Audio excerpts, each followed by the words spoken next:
and we are now 34.5. So actually not that big of a difference between 4 card and 5 card.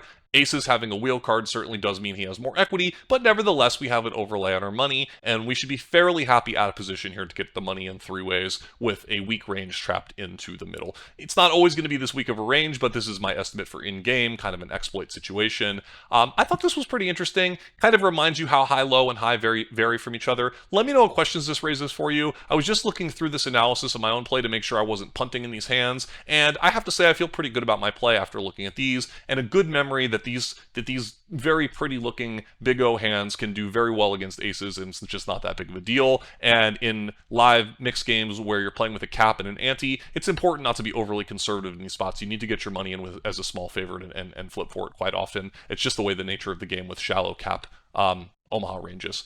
So let me know what questions you have. I'll see you guys in the comments. Thanks for checking it out. See you.